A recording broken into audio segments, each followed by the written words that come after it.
I can't believe it's 2023. Happy New Year, and I wish you all the best in this new season. And I trust that everything that you desire in your heart is realized.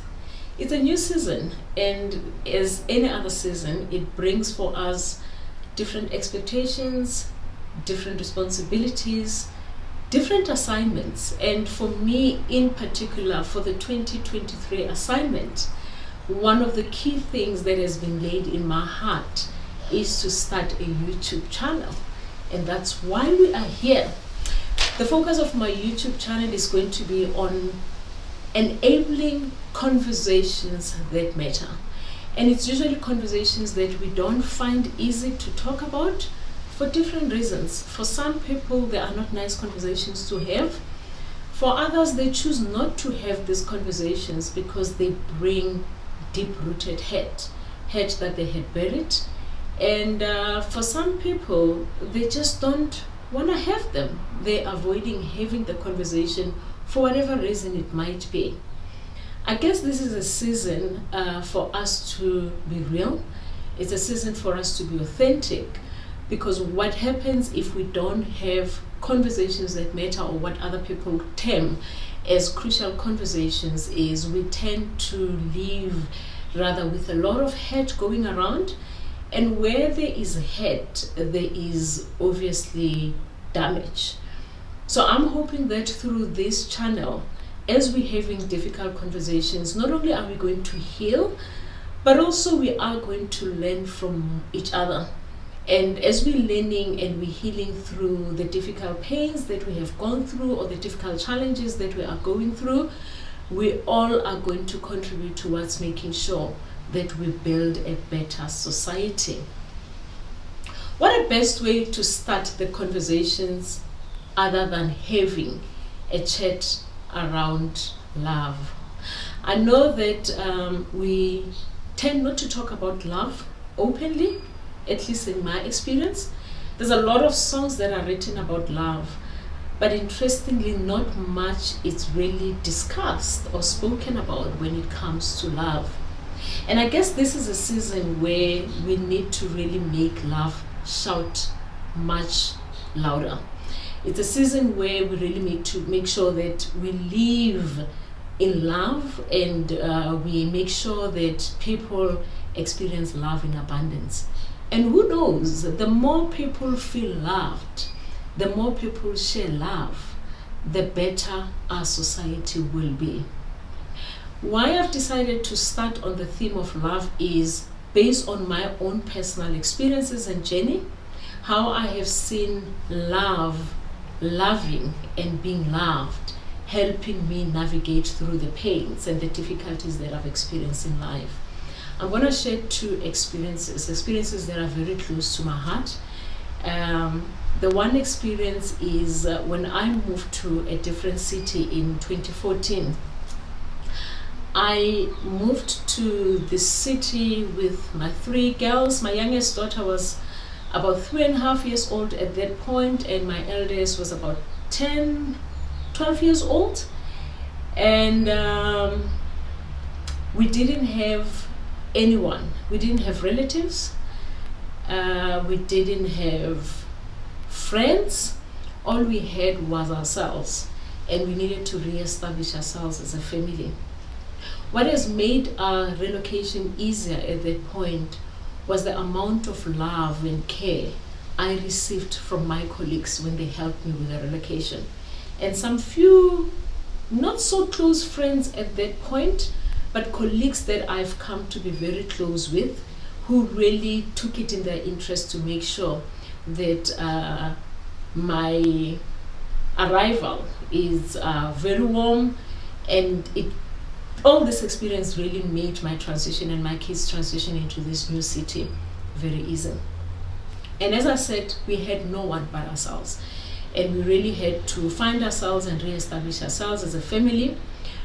We made sure as a family culture that we embed the value of love in our interactions, to a point that literally every day without fail, and it's a practice that we are continuing up to this day.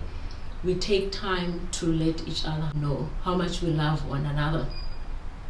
So we don't take it for granted, but we share, we show, and we express love to one another. In 2021, there was some major transitions in my family structure. My middle daughter was at boarding school. My eldest daughter was placed at an academic hospital for her in-service training, about 920 kilometers away from home. And what that means was we were no longer together in the same place, in the same home. So we couldn't see each other as often, and we couldn't tell each other in person how much we loved one another. However, because the culture that we have embedded was so entrenched, then we re-established again a new culture, or a new routine rather, where we would call each other every day just to check up on each other and remind one another how much we loved each other. And sometimes we'll actually even do family video calls to make sure that we're all in the call, we check up on each other, and we just express love.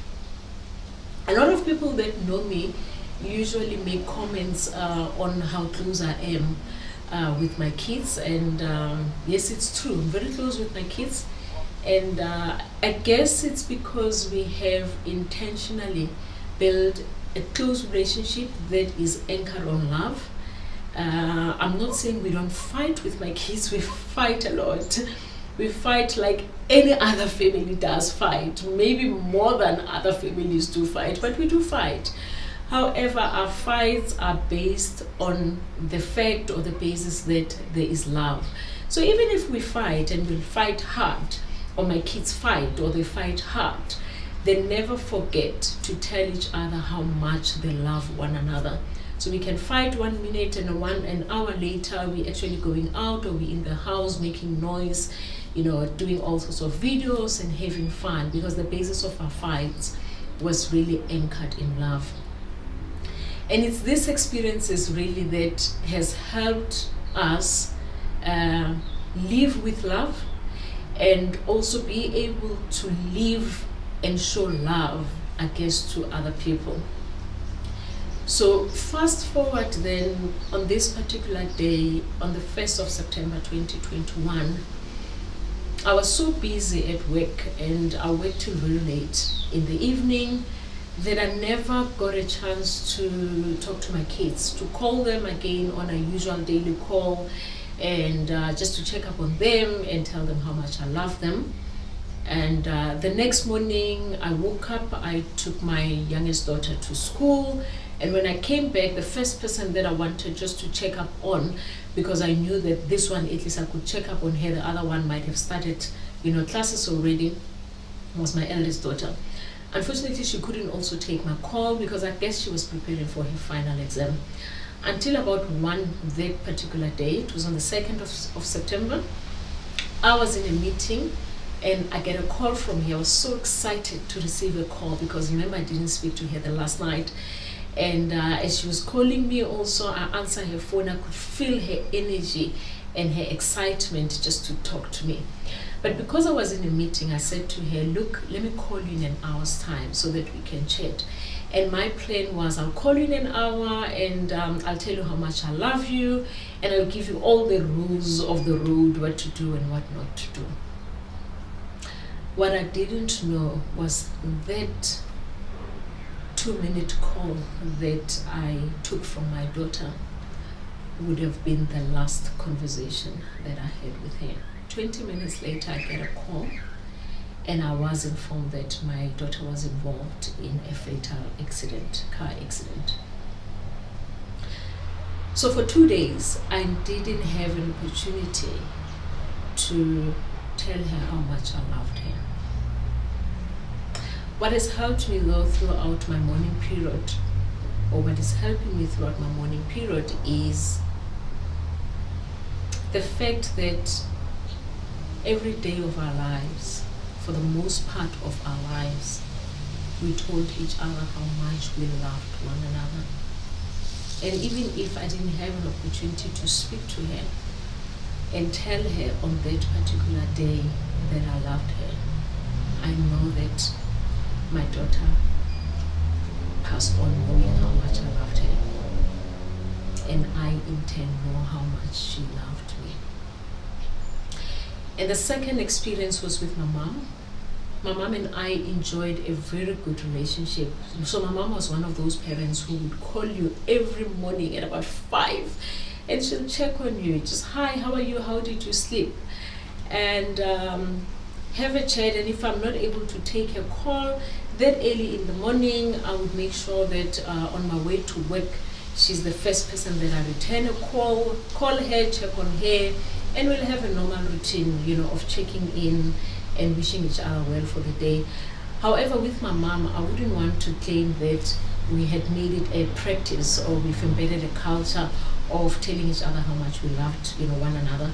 I guess maybe we didn't grow up in that way, and we took it for granted that it is known that we loved each other.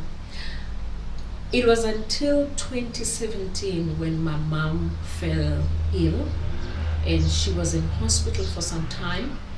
And interestingly, in that period that my mom was hospitalized and I had to go to Joburg to care for her and make sure that I see her, I would always make sure that every day as I left the hospital, I told her how much I loved her, and she would in turn tell me that she loved me. And on this one particular day, I was so happy that morning to see the glow on my mom's face, and I was so confident that my mom would be released, or would be discharged rather very soon. I went to see her, and as I was preparing to come back to my place of residence, went to see her at hospital, and she was looking good, and I said to her, I love you. And then she looked at me, she smiled, and she said, I love you too. And off I went. Landed at this particular city. 2 hours later, I get a call from my sister, and my sister is telling me that my mom has taken a turn for the worst. And interestingly, again, as per the, the Uppington incident, there were no flights to Joburg on this particular evening. All flights were fully booked. The only flight that I could get was the next first flight out of the city into Joburg. Booked the 5 o'clock flight, but unfortunately at about 10 in the evening I got a call that my mom was late. I was so devastated. Hurting as it was, what also kept me going was the reality and the fact that my mom knew how much I loved her, and I know how much my mom loved me. Because not only did we show it, but we also made it a point to express and tell each other how much we love one another. And I want to encourage you that we telling each other we love one another for granted. We take it, our parents know that we love them, and sometimes we don't feel a need to tell our parents that we love them. But parents too need to know that they are loved. So I know that we gift our parents, we do all sorts of things for them, but sometimes it is just them hearing that we love them that actually will make their day. It doesn't have to be material. It doesn't have to be you showing it. At times, and most often, we need to tell our parents how much we love them. I believe that we cannot give what we don't have, and the basis or the foundation of love is families. So as families, let us make it our culture to tell our children, our siblings, our parents, how much we love them. Let's not wait for the times and the seasons when we are not able to. and regret why we didn't tell them we love them. And the more people feel loved, the more people walk in love, the more people would be able to demonstrate, to show, and to tell the world that they love others in the world. Because the reality is we work in environments where people are broken. We go to schools in environments where some of the kids are broken. And they're broken because maybe they don't know what love is. And I guess in this season, above it all, as we'll be having all these difficult conversations, let's have the conversations from the foundation of love. Love always conquers. Where there is love, there cannot be hatred. Where there is love, there cannot be envy. Where there is love, there cannot be jealousy. But where there is love, there's always peace.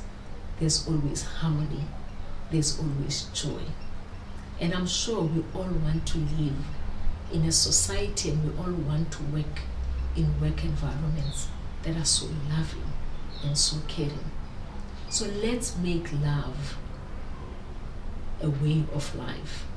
In the next episode, I'm going to be talking about loving our haters. A conversation that is not easy, something that is not easy to do. But also remember, your Goliath, your Nebuchadnezzars, all the difficult people that you work with, they also need to feel that you love them. Because sometimes it's not about what they do, it's about who they are. And if unfortunately who they are is not grounded in love, they would always treat other people badly. And if those of us that can show and can tell them that we love them, by doing that, we might just influence them to not only feel loved, but to also go back and change their behavior and love other people. Until the next episode, you can go and read more about these subjects of love on my blog page, on my website, www.drmignite.com.